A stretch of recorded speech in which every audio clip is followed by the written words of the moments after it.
20 minutes for questions at the back end. Tim. Thanks, Michael. Thanks, everyone, and congratulations to the organisers for this. These events are very useful, I think, for everyone.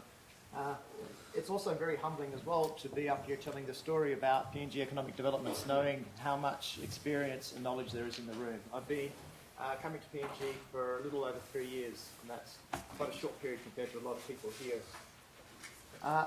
20 minutes, 30 slides. Hopefully we can send these slides out after because some of them are quite dense. The storyline here is basically a little bit what we know already. The commodity price-driven boom of the past decade seems to be coming to an end, but it's driven a period of strong growth and significant improvements in living standards. But those drivers are waning. So the outlook is mixed. There are a number of factors which offer the potential for upside surprises, but there are also some risks. And so the challenge is how PNG can make better use of the resources that it has. So PNG is coming from a good decade. I think a lot of us already know this story. 2012, sixth year in a row of growth above 6%.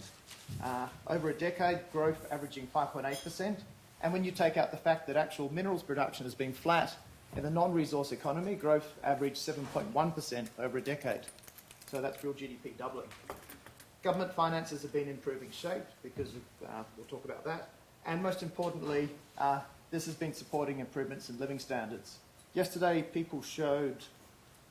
Does this have a pointer?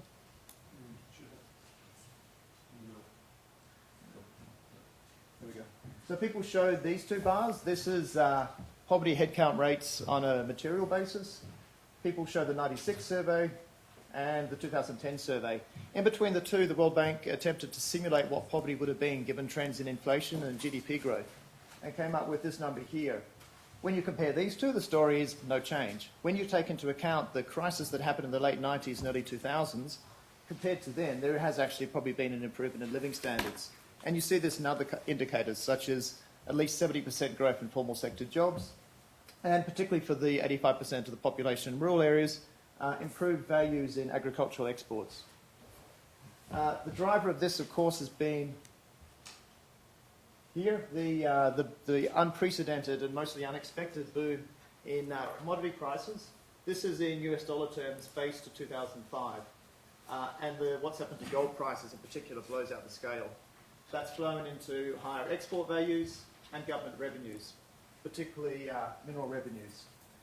The strength in hard commodity prices, hard being ores, copper, cobalt, so forth, and energy, have attracted huge amounts of foreign direct investment. And the strength in soft commodity prices, cash crops, coffee, coca, copra, and so forth, have been supporting real incomes. And a lot of this as well has been supported by supportive international conditions, in particular cheap corporate credit and international markets. These factors seem to be coming to an end. Next few slides will show you what's been happening in the last 6 to 9 months in the international economy, comparing GDP growth forecast for 2013 for important economies for PNG. Basically, the outlook for most of these has worsened over the last 6 months. So China, a number of other economies in the region have all seen a downgrade in their growth forecasts. The contrast is a number of, particularly Japan amongst the developed economies. The outlook for 2013 amongst PNG's most important trading partners and sources, demanders of its exports is for weaker growth in 2013 than 2012, which contrasts with some improvement in the developed world. This is trade flows, which had recovered earlier this year from the slowdown last year, but already that's sort of running out of energy. And the other big story at the moment is, of course, what's happening to the cost of capital internationally, with developing country bond spreads widening in the last month or two, as the Fed in particular makes moves to reduce the amount of quantitative easing. Stepping back a little bit, commodity price story. Interesting paper came out recently from David Jacks, NBER, which is this story of looking at commodity prices over the very long run, over a century.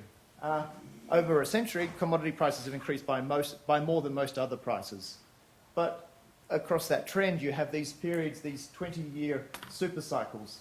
At the moment, the current trend, these are linked to processes of industrialization and urbanization, and the current trend started probably in the mid to late 1990s. It seems to be coming to an end.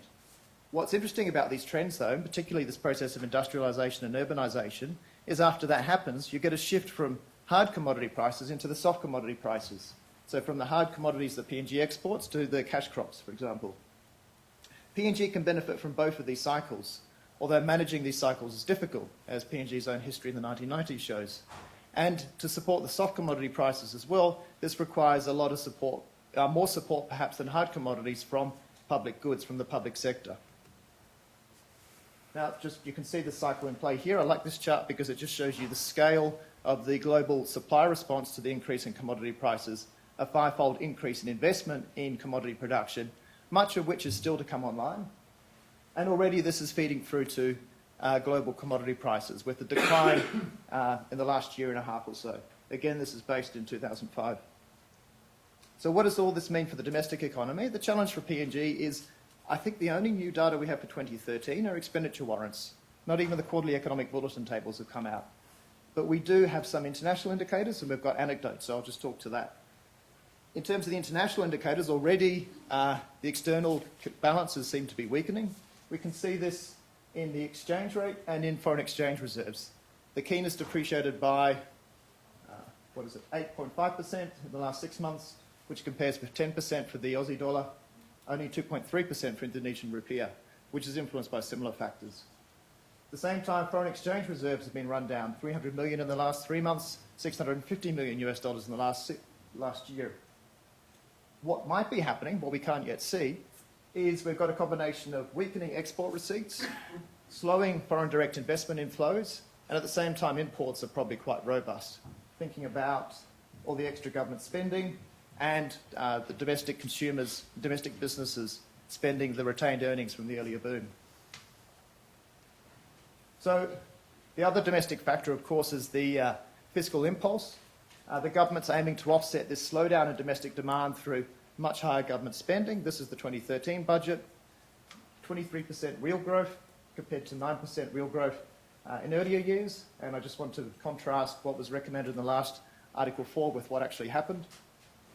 But if we look at spending data for the first quarter and then for April, the actual rate of disbursements, little change from previous years. So this is first quarter spending. This is April's multiplied by 3. And this is what the government would have to spend per quarter for the rest of the year to meet this year's budget. This is for the total budget. I haven't done the breakdown by recurrent and development yet. So you can see that, for the year of implementation, there's still a lot more implementing to do. So because we don't have data, if you want to pull this all together into a story, you end up with a page of bullet points like this. So the story here is slower growth for weakening externally reliant and foreign direct investment reliant sectors. For example, industrial suppliers are reporting slower demand, or even lower demand than a year ago. But again, this contrasts with the supply constraints that existed in 2010 and 2011 in these sectors and for these firms. Meanwhile, domestic economy seems to be a mixed picture. Firms which are supplying domestic consumers continue to invest in new supply and new capacity just to keep pace with demand. Other indicators, such as the volume of financial transactions that the banks report, are slowing or even lower than a year ago. So what are we bringing all this together? We would stick with an expectation of about 4% growth for 2013. This contrasts with Treasury expecting 6%. BPNG's liaison suggests something a bit weaker than Treasury, and if you talk to the private sector, they're weaker still. It's important in thinking about growth, and there are some confusions here. The level of activity is still at an historical high. This is different from the change in that level of activity. And also the fact that some things are costing more in value doesn't mean there's actually more activity occurring. The $4 billion increase in the cost of LNG, PNG LNG rather, doesn't mean that there's more construction activity that's attached to that $4 billion. Looking ahead for the next year or two, well, first of all, where are the next new big sources of foreign direct investment? And it's harder to see this in the commodity sectors than the case a couple of years ago. One point is on what's happened to international commodity prices and the increase in cost of these investments. Another point is that PNG is more reliant than most other countries on the international capital markets to fund these foreign direct investments. This is showing you private external debt, and a lot of this is attached to commodity investments. And so as international financing conditions tighten, it's going to be harder for firms to to find the finance to fund new resource projects. And we're already seeing this in terms of delayed investment decisions, for example, in WAFI. The second source of demand at the moment is the public sector. The medium-term fiscal strategy requires real per capita spending to decline for the next 4 years to get the budget back to balance in 2017. And that's already based on pretty optimistic revenue forecasts and commodity price forecasts. For example, 2014, the budget's forecasting gold at $1,600. This morning it was $1,200. Similarly for copper. So slower revenue growth, if the MTFS and the medium-term debt strategy are going to be achieved, would require an even sharper slowdown in spending. So the question is there a risk here that PNG will repeat itself? These kind of ugly graphs, I think, are super interesting. What we did is we went through the old budget papers and looked at forecasts over the 5-year horizon through the 90s, thinking back to the story of what happened in the early 90s when PNG had unsustainable public finances, which ended up in this public debt blowout, and the story.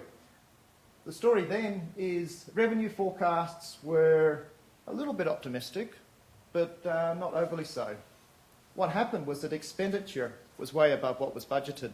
The way to read these lines, the black is the actual, the lines here are the forecasts from each budget, and the budget's taken at that point. So that's the 1990 budget, what was forecast for expenditure. The other thing that I think is interesting is to contrast the revenue projections in this year's budget with previous years. Okay, so looking in the next few years, I don't think the story from 6 months ago changes particularly, which is a marked slowdown in the non-resource economy, but aggregate GDP looking pretty solid because of the impact of LNG construction. These are from this year's budget papers. Treasury was forecasting 20-25% increase in real GDP because of the start of gas flowing down the gas pipeline. And that number might actually be substantially higher for various technical reasons. How do you add a British thermal unit of gas to a kilogram of coffee and a ton of copper to work out real GDP? This is not the most optimistic story. But that's not that's not the message we want people to take away. We see 3 other opportunities here which are quite linked as to what can happen next and what needs to happen next if PNG is to achieve its potential for there to be sustained, inclusive growth. The storyline here basically is we need to tackle what makes it hard to do business for Papua New Guinean firms. Complementing this is the opportunities that exist in the informal sector, and supporting all of this is the role of the public sector, providing complementary goods and services, public goods and services. An analogy I like, so there's a lot of talk at the moment about protectionist measures and tax holidays. If PNG succeeds and PNG joins the NRL, it's not to ask all the other teams to forfeit their games. It's to lift up the quality of the PNG team. And the business sector is kind of the same process, right? This is doing business. PNG ranks middling, sort of lower group. If we look at the reforms in the last year, there's nothing really that would advance this. And the storyline is basically small and medium enterprises are the largest source of employment and incomes. There are simple things that can be done which are a lot cheaper for both consumers and the government than providing subsidies to improve competition for Papua New Guinean businesses. A great example recently is what's happened with ISP, where breaking the monopoly for telecom on the internet gateway has immediately led to cheaper services and supporting PNG ISP firms. You could tell a similar story probably on trade and logistics. Part of the story here is expensive infrastructure, but there's probably a lot of regulation and business environment issues that would also reduce the cost of logistics. Excuse me.